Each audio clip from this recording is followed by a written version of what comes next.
So, hello and welcome to another one of these monthly lives that I've been doing for, I've no idea how long actually, quite a while now, talking to Ukrainian teachers of English to find out how Russia's ongoing war of aggression against Ukraine is impacting them, impacting their towns and cities, impacting their lives, impacting their students, trying to amplify Ukrainian voices and trying to make sure the rest of the world understands what Ukrainians are going through and what we're all up against in Europe as we're facing the continued reality of Russian aggression. So, I've actually just come back from a very long walk on a very hot day with my wife and kids and an old friend of mine and his daughter. So, I may be a little bit sun-flushed and probably a little bit knackered as well. I'm hoping that I'm going to be joined at some point soon by my guest today, Lesya. Let me see if I can see her so far. Not yet. I'm hoping that once she joins, she will ask to join, and this will all make sense. Thanks to everyone already who's joined us. I know that this weekend there's been huge attacks across Ukraine with Russians targeting infrastructure again. So I'm hoping Lesya is able to join. I can see that she's there. Give me 1 minute.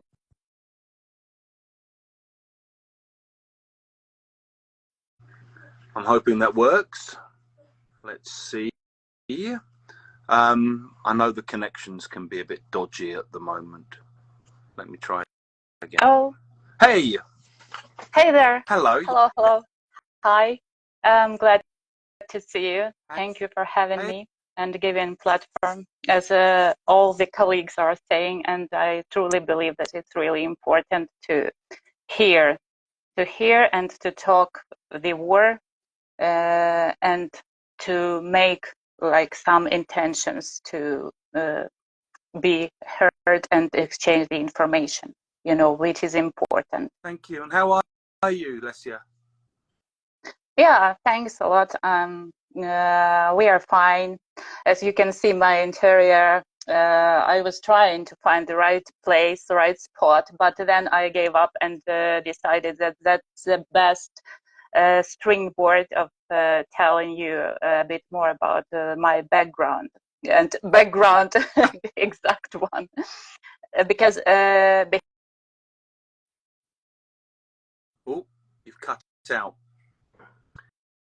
So bear with us, viewers. This will often happen at the moment. With the groups of Ukrainians I'm teaching, this happens fairly regularly. The internet infrastructure is obviously prone to being targeted as well. So, excuse me. Oh, pardon me. Let's just give Lesya a minute and see if she can rejoin us. She's asking to rejoin again. Bear with me. Let's hope that works.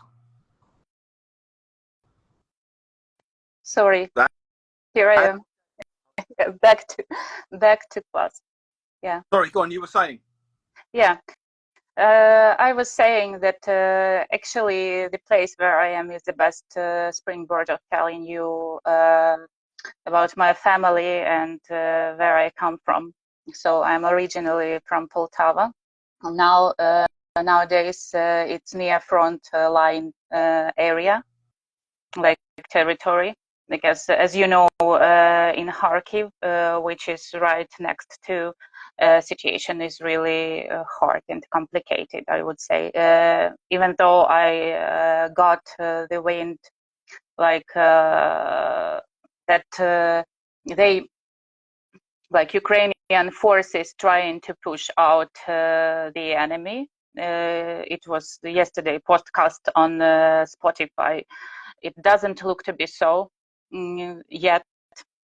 So here in my grandmother's summer house, we are trying to sleep a bit more than in Kiev region. So here I am. Yeah. Where exactly are you? Poltava region is like 80 kilometers from Poltava. Okay. Okay. It's like if you okay, I got it. That's the western, like middle eastern, Middle East, I would say. Okay. Okay. Mm-hmm. And your grandmother there as well? Yeah. Yes, Yeah. that's right. Yeah, she's with us. I can hear you not well at the time, and I'm trying to get every single word you are saying. That Sorry for that. anytime you need me to repeat Mm-hmm. anything, just tell me. Yeah, Yeah. yeah. So And have you been okay with electricity where you are? we have lots of devices like this one, and the bigger one is there where I plugged in the router. So fortunately and hopefully everything is fine with connection as for now. Okay. But yes, outages are really often, and the situation with like energetic grid is hard, right? Especially here, because this was right like area where you could get some fresh air and just forget for a while about the war. But nowadays it's been really loud here, and the night we came, there were really many explosions, and we heard everything like drones somewhere in the dark, and it doesn't seem to be the same we got used to like a couple of previous years. And how do you manage? How do you sleep? How do you function? Okay, well, people habituate a lot, and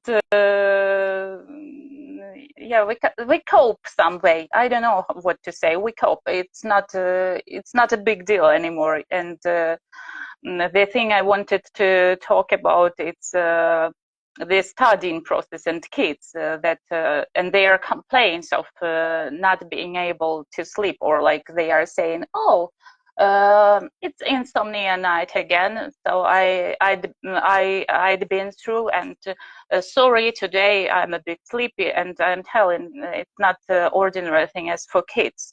So adults can complain, but not kids, and that's their reality now. And do you mostly teach kids, Lesya? Now mostly teenagers. Okay.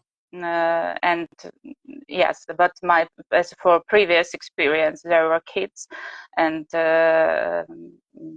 now trying to keep up with the language, level, and It can be difficult if you're teaching students much lower than your level, yeah, because yeah, yeah. So they don't push you or challenge you in the same way. yeah. So today's conversation is also quite challenging still,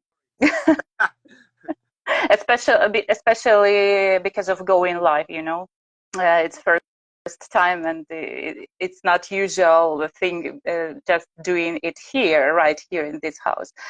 Still, thanks a lot for giving such an opportunity. And are you managing to teach face to face, or do you do all your teaching online, or how do you work now? Yeah. If you remember, I had sent you a link to class, like to a couple of shots of my classes, and I have some face-to-face individuals and groups, and as well as Zoom classes. Now, obviously, it's Zoom because I'm like I escaped from town. Still. Having classes face to face, it's challenging these days, and me and colleague, we found a place to have classes like in the basement, and I call them classes in the basement, as you know, it's important. Is that it's important due to circumstances we are experiencing and we've been through because of war. I guess it's almost becomes like a kind of selling point that we offer face-to-face classes in the basement, so people feel more secure, or that you're saying? No, but yeah, I got that's not the only reason. So they are coming. No, I wasn't suggesting that was the only. Yeah, and telling you, sharing experience of having just teaching and studying here in Ukraine. I'd like to point out that every time you schedule or appoint a class, you have to check on Telegram. You know, there are some chats where you can track the launch, the alerts, and so yeah, that's the life we live. And for Ukrainian kids, just trying to maintain a normal educational experience is very difficult. yeah, but also there are kids like who fled the war to other countries, and they have to. I have some of them like students. They have to do two schools, and they are seeing their future in Ukraine. That's why they don't give up, and it's very hard for them. Even though they could like. They could have not done that, but they still do. I often think about what will happen to the families and the children and the mothers who fled at the start of the full-scale invasion. And if you're moving to another country and you've got very young kids, and the kids live there for 3 or 4 years, and the kids get settled there, and the kids kind of become part of the local city or the local culture or the local town, and it's very difficult for the whole family, I think, to then decide what you do next, you know, like once this is all over. And I guess part of the plan from the enemies is to encourage more people to leave and try to depopulate the country. Yeah, to depopulate. Actually, right before we got started, I was trying to synchronize the clocks, the watches, and I noticed that it's 7. It's 7. It was 7 in Ukraine, and it's about 6 in Poland, and 5 in the UK. So I thought about that in context of the war. You know, it's 7 in Ukraine. In Poland, it's 6, and it's 5 in the UK. So you have like 2 hours ahead. Not like to get prepared. So that's important to be heard, to give platforms for Ukrainians to share their experiences, and important to talk about it, because I truly believe that that is existential war which is happening, and we are just first. And you've provided me with the list of questions, one of them which is quite helpful, and one of the questions, right, about my interests in politics. Yeah. So that's survival matter nowadays. And yeah, so I think I think that we have to talk it out. Yeah. And as you mentioned, kids and moms, right, playing the war. I've been through such an experience, and on the 24th of February, we woke up because of the blast, as most of Ukrainians did, and I realized that now and then I'm doing something on my own, because my husband is an anesthesiologist, and he had department of military at the university. So I realized, and we both knew what's happening next, what was happening. So we've been through that, and I know what it is. And talking about education and studying itself, I wouldn't compare who is harder these days to those ones who are sleeping well in some other countries, or these kids who are living at home, but have to deal with lots of things, actually. Yeah. And when the full-scale invasion started, Lesya, were you in Kiev at the time? Yeah, well, like about 5 minutes or 7 minutes ride from Kiev. It's a town called Vyshgorod. Okay. Actually, it was right this thing. We saw helicopters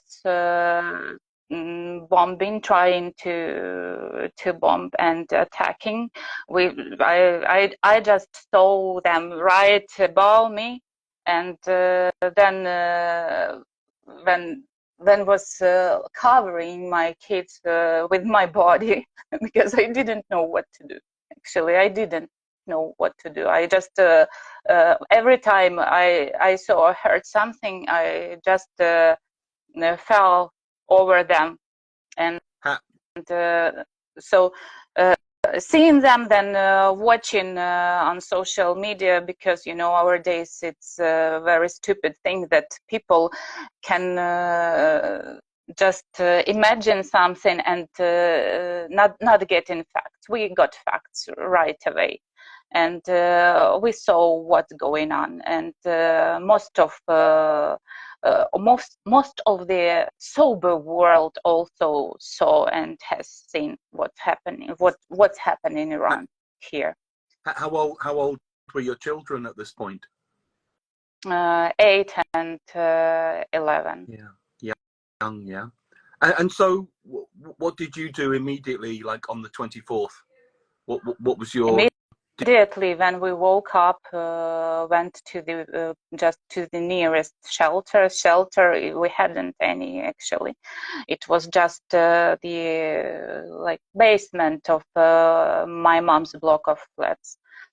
We went there in a couple of hours when we just cleared the place to just have seat, something. My husband went to the recruitment office, and in a couple of hours he came back to say goodbye.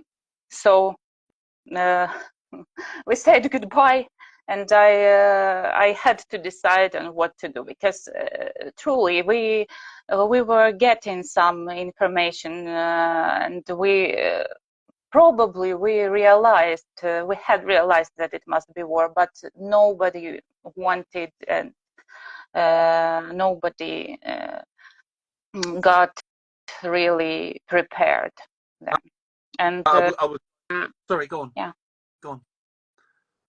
Yeah. So when we said goodbye, and he just went right away to the battlefield, I would say, because Kiev region, it was a disaster. You know that, Yeah.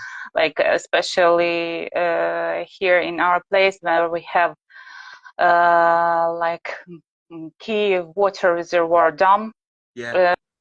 And surrounding, which is really interesting as for enemy. Yeah.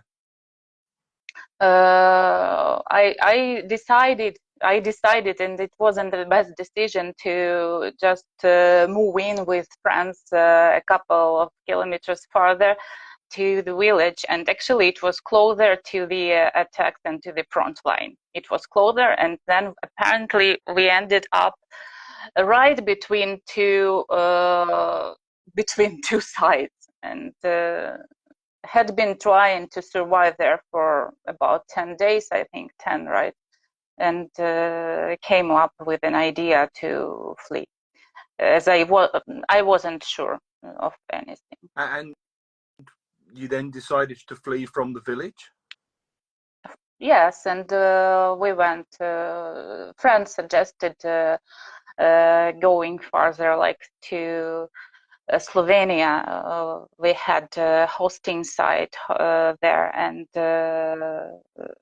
people were really helpful, and we had place to go to. So thankfully we made it. we made it to Slovenia, like about 3,000 kilometers, which I was driving myself, and my longest trip before, it had been about 60 kilometers, 60 kilometers away from house. I And guess. yeah. I mean, it's funny. My wife drives, but she hates driving, and she worries about like driving to Oxford to go and visit people she knows there. And you know, probably the longest drive she's ever done on her own is something like 60 kilometers. So I was just imagining if she suddenly had to drive 3,000 kilometers and take the kids with And her not and all that. just 2,000 kilometers. It was mountain serpentine, lots of it, like roads winding, you know, and hey, Yeah. there, Sorry. yeah. I'm just. So it wasn't just highway drive. Yeah, it wasn't the scariest thing. The scariest it was realizing that 3,000 kilometers from home, it's really far. Yeah. It's really far away, and that was challenging. And that's not the only challenge. The challenge waiting somebody to call you from war, it's the hardest probably, as I realized that all of the men of our family went to the recruitment office, and it was I don't know, I can't pick the word to describe that. How, So how long was it before you heard from your husband? a couple of days, I think. We had some messages, like we exchanged a couple of messages, and then it was just about 2 or 3, I don't remember, days when I heard from him. And thankfully, I found out where he was belated, and it was good. And I realized it was good because it could be worse if I knew. Yeah. I couldn't help him anyway. Yeah. And once you're in Slovenia, I'm guessing being able to speak English became very useful. What were you speaking when you were in Slovenia? Were you speaking English or? Yeah, so we were speaking English, and it was no trouble with that. And actually, Slovenian language resembles Ukrainian. Like, you can guess words, and these are two Slovene languages. We were okay there with communication, but of course English was helpful. And as for question you provided me with, how did you first get into English? It was like it was my favorite subject, and actually just talking and not talking and reading in the class, it was good. I loved it. Since there was no choice for my family. How Yeah. old were you when you first started learning English, Lesya? About like all the kids in Ukraine. Oh no, that time it was a bit later than now. About 10 maybe. Okay. And when you were growing up, was your family like a Ukrainian-speaking family or a Russian-speaking family? Yes, I Or wanted to mention that it's very important that this platform you gave is like in sort of linguistic concept, because you know of two camps here in Ukraine, Ukrainian speaking people and Russian speaking people. Like, not Russian, no, now it's not, like Ukrainian speaking people, and it doesn't matter people. your family when you were growing up? My family were Ukrainian speaking, right? Yes, Okay. but all the adulthood and my studenthood, I've I've been like I had been practicing in Russian. most of subjects and most of information I had to browse through was in Russian, and that what it is, what it was. In terms of the languages that were available to you, how did you feel about the two languages, or did you have like different identities in the different language, or did you feel differently about the different languages that you were speaking, or what was your relationship with the languages, or was it just a kind of unconscious thing and this is what we do here? It was and how we live? yeah, up to some point it was unconscious. Yes, sure. I was just naturally speaking Russian with my peers, and I was naturally speaking Ukrainian with family, And which wasn't a matter of some discussion. yeah, Never. yeah. Up to some point. And in 2014, I realized the importance of speaking Ukrainian, because one of the reasons Russians invaded, it was protection of Russian-speaking people. And yes, and as for my work experience, I taught foreign literature in State Lyceum, in the best Lyceum in my town. And then I got some English classes hours. I was actually first experimenting my English lab from Pearson, and it was quite interesting. It was platform, and it was new. Now the technologies like come in leaps and bounds, right? Yeah. But then at that point it was really exciting. Sorry for that. No? for that. Go.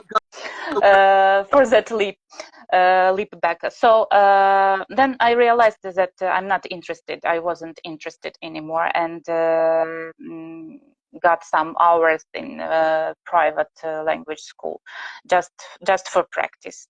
And that school originally was from Donetsk region, like they had who ran the school. She was from Donetsk region, and it was like I don't know, franchising maybe or something there in our town. And it happened so that the students, they also were from Donetsk region, and in 2018, when I got there, I met lots of people from warring regions, from regions at war, and which was just something far away from us. Even though I realized how difficult and how serious it is. I got full awareness of that. But still, until you experience, you never know. You never know, and now I understand what it is. So I met people from region who fled the war much earlier than I experienced that, and in 2018, in 2019, they were studying English. And a couple of them became my friends in a while. Now we are keeping in touch. And my dearest Marina, she's quite a successful photographer here in Ukraine. She now speaks Ukrainian. She realizes the importance of that. Although I remember her speaking Russian like easily, no matter what, and we hadn't discussed it at all. And for you yourself, do you still speak any Russian, or have you completely stopped? No, it's utterly inappropriate. Yeah. yeah. I no, never, Um, not now. But before full-scale aggression, I would always switch. I would always switch if somebody speaks Russian. Not now. Not no. Sorry. I would always switch before 2014. Then never. I'm reading a book at the moment called The Language of War by Alexander.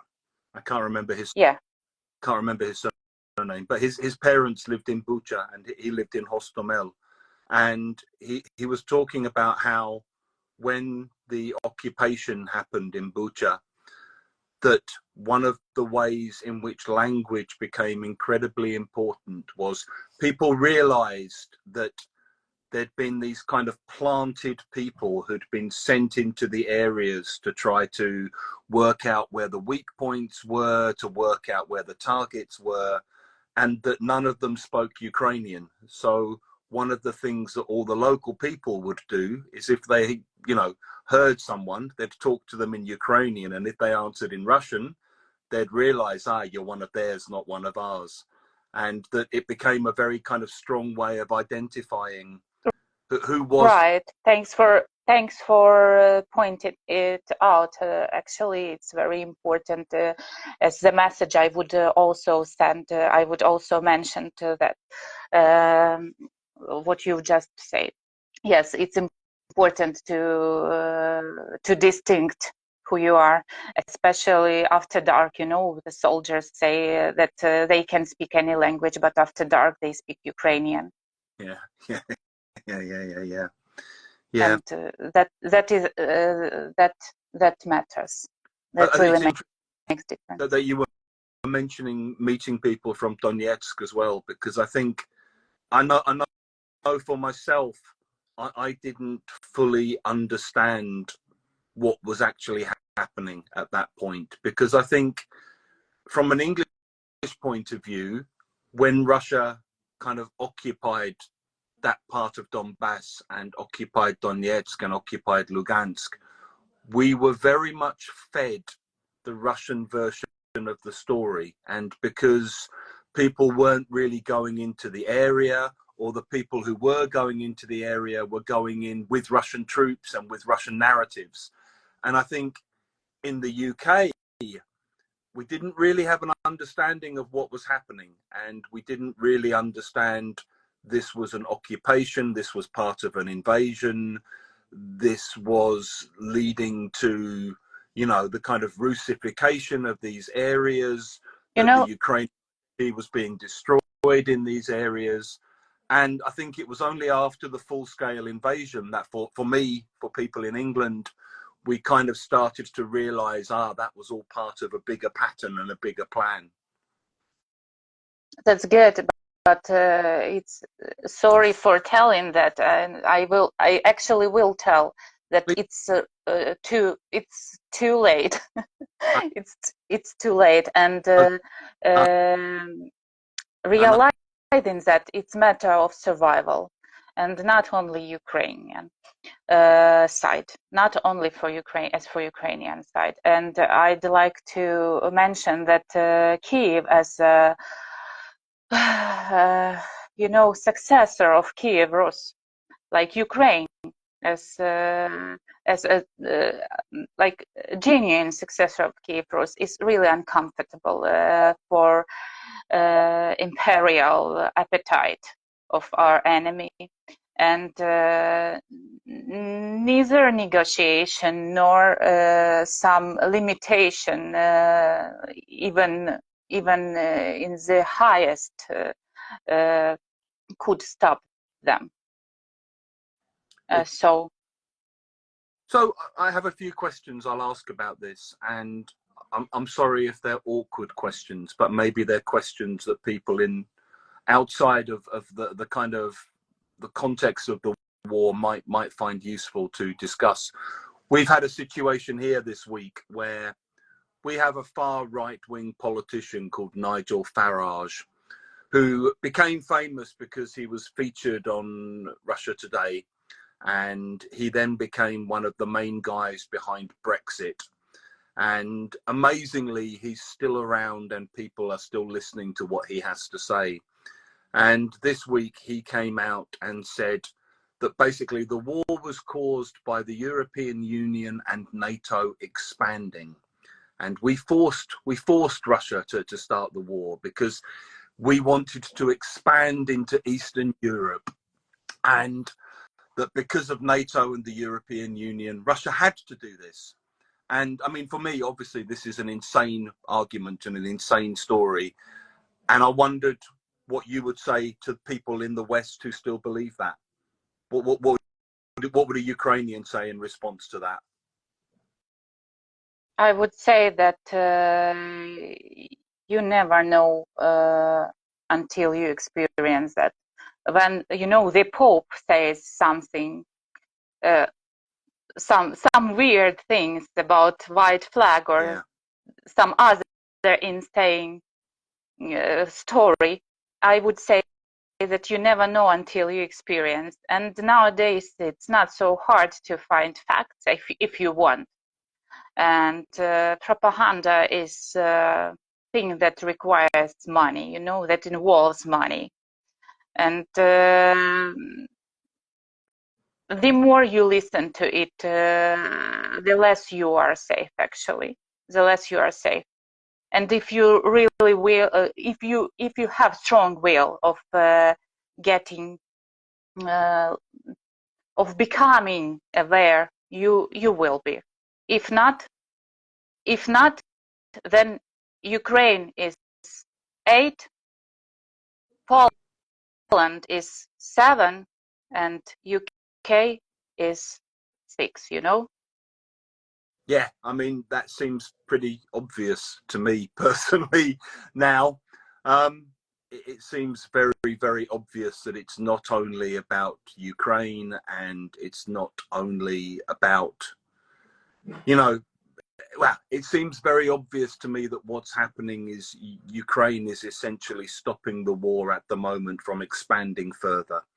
And that if Ukraine were to fall, then Russia wouldn't stop there and Moldova would go and then the Baltics would go and then the war would expand further. I mean, that seems very, very obvious to me. I'm not sure how lots of people outside of Eastern Europe. In my experience, like people in the countries quite close to Ukraine understand this. So like if you're in Poland, most people understand this quite strongly. If you're in the Baltics or Finland, people understand this completely. If you're in England or France, I think it's more distant for people. And I don't think they fully understand still, the kind of mentality of that. Of human beings, it's mentality of human beings. I don't remember we supported Georgian people much. Yes, we knew. Yes, we talked about that. Yes, we mourned and cited. Still, it's nothing. One thing happened to me when in Slovenia. A young man came to me just at the parking slot where I was parking at the shopping mall. It's Slovenia is really small country. It's so small. It's as small as my native town Poltava. Yeah. Like like their capital is tiny in comparison to Kiev, for example. And there somewhere in the middle, a young man is coming to me and saying, "Oh, you are Ukrainian. I'm so sorry. We could have done much more," he said. And I honestly answered what I believed in. I said, "No, I don't know. I don't know. I didn't know they could do more, really." Where was he from? Slovenia? He was from Slovenia. Yeah. Yes, Slovenia. And tiny country. So to your previous question, right, what would you say then? What would you tell people who are still for negotiation or something that if you have a brain, just use it. Yeah. Yes. So I have other questions. Do you or your husband have any family or any relatives who were based in Russia? Thankfully, no. I know. I heard for a couple of people just from our extended family, and I had never met them. So yeah, and you didn't have like friends or colleagues or anything there before? no. One of the colleagues I was working with, she is originally from Russia. We had a couple of sessions, like training sessions at work together. We were going home together, trying not to talk a lot, not to talk much, as I didn't want to be disappointed at the person, didn't want to acknowledge, I don't know, to accept the fact where she is and why she's not going home, where she was and why she wasn't going home. Actually, absolutely fairly mentioning that here is much better. So Yeah. That's the only bond. And can you tell me a bit more about, you said that the men in your family all basically went to volunteer and to sign up, and what's been their experience? What happened with them? What do you know about what they've been through? Because it's funny, because I was thinking today, when I'm doing these talks, I'm almost always talking to women, okay? And for obvious reasons, because a lot of the Ukrainian men are now serving. They have no time to talk, right? They have no time to talk, and afterwards they don't want to, actually. And no talk about what they've been through, or no desire to talk about it. So what do you know about what the men? So my father, he was retired because of the age. He turned 60 and was retired. Okay. Then about my husband, he is now like retired, like discharged to reserve because of disabled parents. Okay. And it got really hard to look after for me having two kids, and thankfully the law itself allows. As for now, he's at home, and I don't know what's going to happen in a couple of months when he needs to go to the recruitment office. I just pray, because he is actually not in his best condition after the war. It was 2 years for us living separately, and for him to live in war, in almost all the time living somewhere at front line. Yeah, I mean that must have an incredible impact on people, and it must really kind of. We are not ready, I would tell you. We are not ready for that, for comforting them home. Yeah. And I don't know which program must be held or set, but no one on earth had to experience this. Yeah. So husband is at home, and my uncle, my dearest uncle, he is now missing, and I think we got a couple of lines and voice messages from his friends, from his comrades, and I think there is no hope anymore. Still, we don't have evidence. Like, we don't have evidence that allows us just to proceed it, and it's one of the biggest trauma as for me here in this house and in this area, in this garden. It was place where we all met together, and he was born 12 years before I was, and he had been born, and we had a lot in common, and didn't get in touch as much as I now realize it might be. And do you know where he was serving when he disappeared? Yes, somewhere in Avdiivka region. Okay. Somewhere for there. Yes, I know for sure, because as for thing I am doing, except teaching, is volunteering a bit, just helping my family, actually, not widely. So I know where he was because of sending parcels. Okay. Yeah, I mean, for people outside of Ukraine who maybe don't know the geography as well, Avdiivka was the site of one of the most brutal and long battles that's been going on.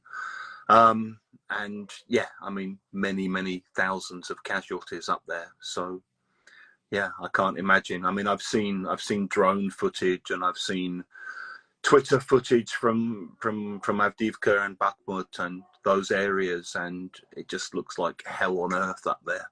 Thanks you for helping to explain where it is, because I just, as for me living here, it's obvious, right? Avdiivka, and Avdiivka, it's yeah.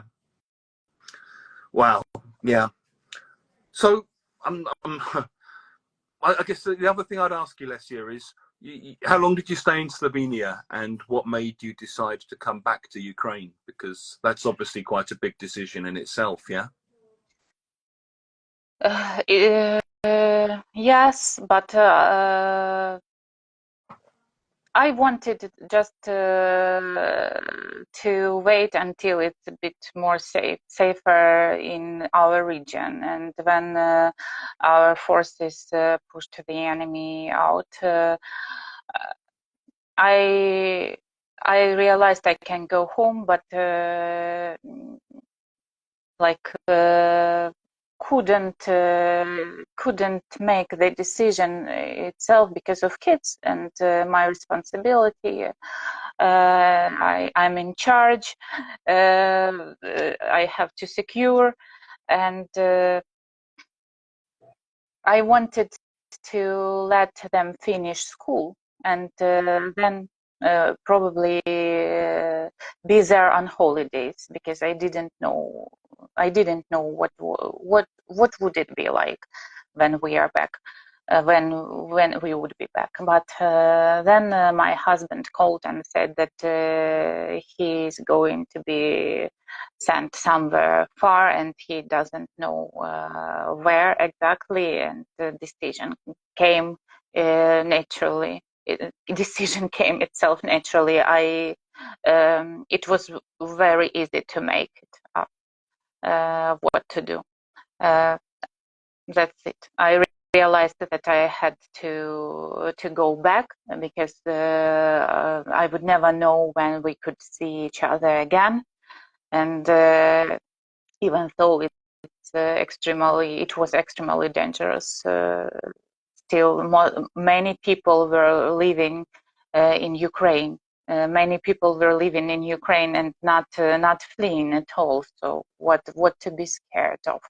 And I also did some classes with a couple of students, and one of them told me a story of his mom getting to work. She had to get the boat first with her bicycle. Then she had to ride her bicycle, and finally she could make it to work. And when I heard these stories from the students, from the teenagers who were here in Ukraine, I I understood then that what I would do. I often think about how young people in Ukraine are processing what's happening and how they're growing up. I remember when I was in Lviv in February, I went down to the main square by the Opera House in Lviv, and there were lots of groups of young teenagers hanging around. And I still remember this one group of 4 kids. There was a kind of emo-looking boy with like his kind of emo haircut, and this teenage girl. And there was one of their friends who was wearing camouflage clothes, who I guess was serving or going to serve or had backed, I don't know, in military costume. And I just remember looking at them, and they were just sitting, joking on a bench, smoking cigarettes and chatting. They were maybe like 18, 19, you know? And I can remember myself at that age. And I was thinking about how, what it's like just growing up for those kids with everything that's happening around them. And when your future is so uncertain and there's so much horror around you and you hear so many horrible stories, how do you face the future? How do you manage to live? You know, how do you be a teenager in those situations? And you know, I've no idea. I don't know the answer because I'm not in a position where I have to live that life. But I often think about those, and I mean, these must be the kids. As I'm not a teenager myself, but I have 2 of them in the house now. And as for students, we also talk a lot. You never know what background he's coming from, and every day it's different.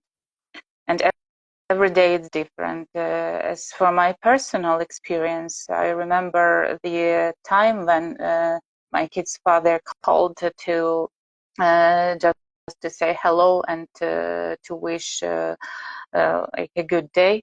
And they heard a really loud explosion through on the phone. And it affected them really strongly.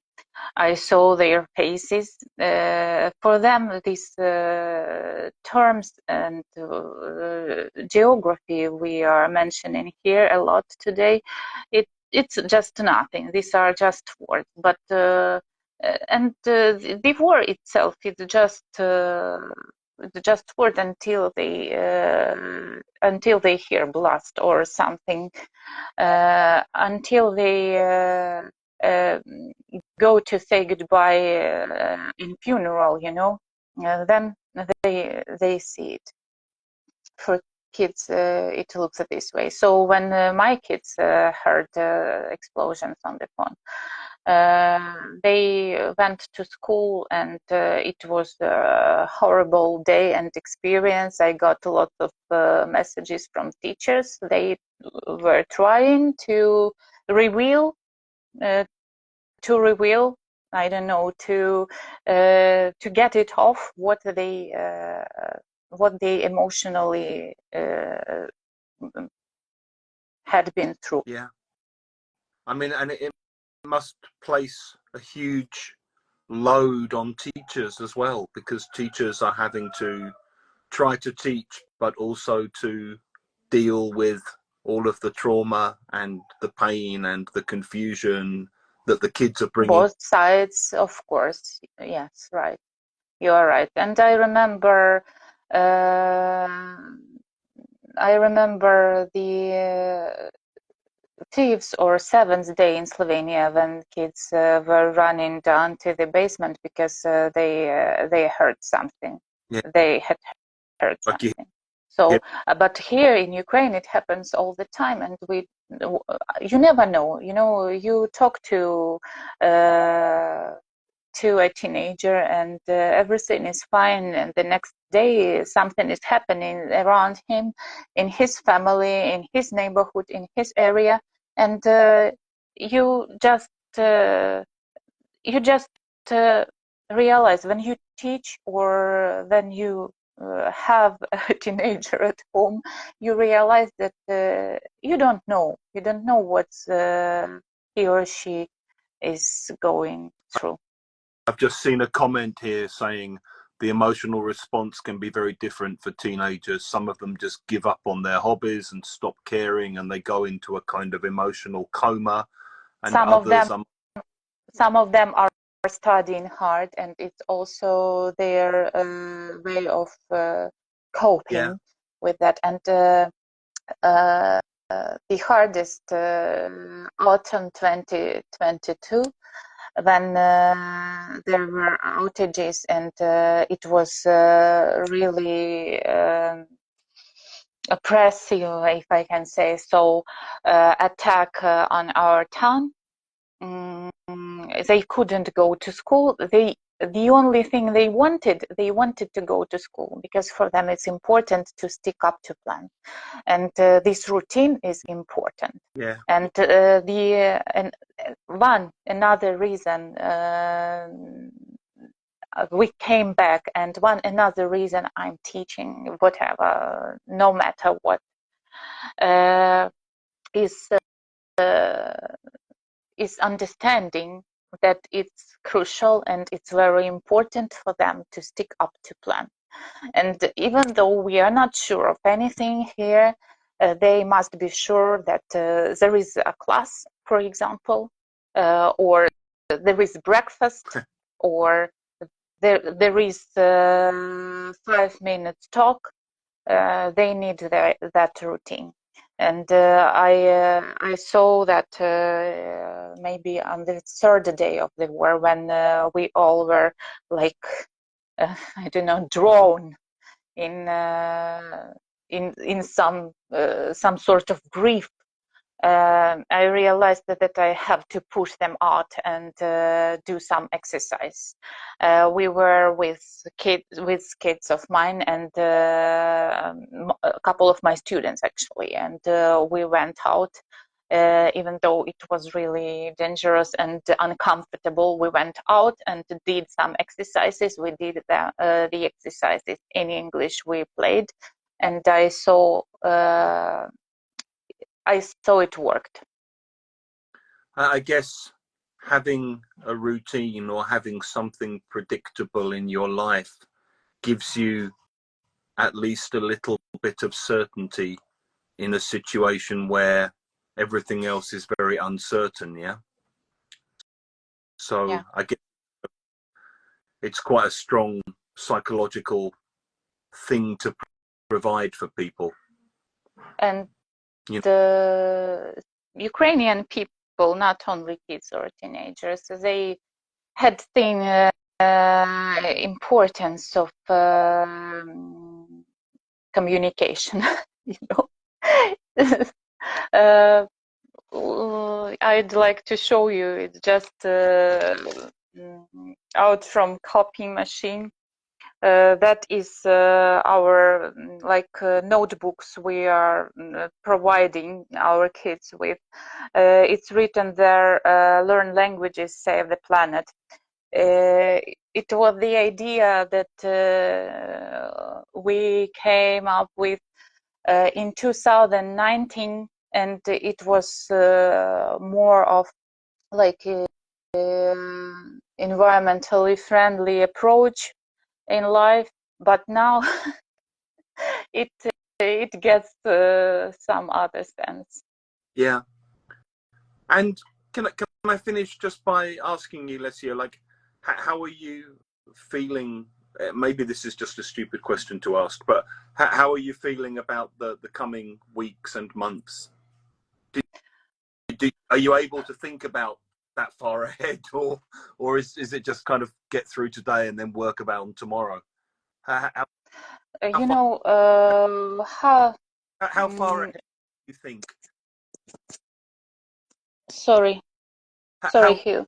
how far ahead are you able to think? Like, Not do you have planning, what's going not to happen? planning anything actually, not planning a lot, but still, what I think about it's of heating system in our block of flats. Of stocking up with some necessity, like so that we could meet our needs. Of of educating and studying, as it also matter survival. Yeah, and So I'm not. no, I'm not feeling enthusiastic. It's just behind already. It's just behind, you know. I just I am proud of being within people I love. I'm proud of being here. I'm proud of myself being here, actually. I told you that I'm a teacher, like trying to keep this work and life balance. And when in work, it gets some new meaning. As lots, you know, I'm certified. So people who are fighting, they are whether my brothers and sisters, my parents, and some of them how frightening it sounds, but some of them could be my kids. yeah, Like hypothetically, yeah, of course. understand. And here, when you realize that there are no days off, there is no break, it's just work. You just work. You work and study. The only thing you can hear, and my week also always ends with some donation or something I can do at least. Then I can go to sleep, and probably, if I'm lucky, I would. And I can see how, as a teacher, and I can see how all Ukrainian teachers are providing support and care for young Ukrainians growing up and trying to get through and deal with the reality of things. Where do you get your support from? How do you cope? Who supports the supporters? You know, who supports teachers? How do teachers manage? Okay, it's ludicrous thing. Okay, probably some peculiar way of answering, but you know, I always tell my students, like in first class or some draft when we just have testing, I say I'm Lesya, I'm 35, but actually I used to say I'm 36 because I got older, and in my head, in my mind, I'm already older. So I'm saying I'm Lesya, I'm 35. I have 2 kids, 2 cats, and a dog. Now I have 2 kids, 3 cats, and a dog. You know, and my family and Ukrainian armed forces. That is essential, which supports. I don't have like chance or even right to give up. Thank you for your time, Lesya. Yeah. Thank you. Thank you for doing your first live in English and for being. Thank you, thank you, and really, really sorry for everything that could be possible. Sorry for anything. Thank you for everything. Some sort of strange thing here happening on your page. Thanks for giving platform, and thank you for your awareness. I had already mentioned that. I appreciate that, truly appreciate, especially understanding of importance being heard. Trying my best. And thank you to your husband and to everyone else in your family, and Slava Ukraini. Героям слава. Thank you. Take care, Lesya. Yeah. Thank you.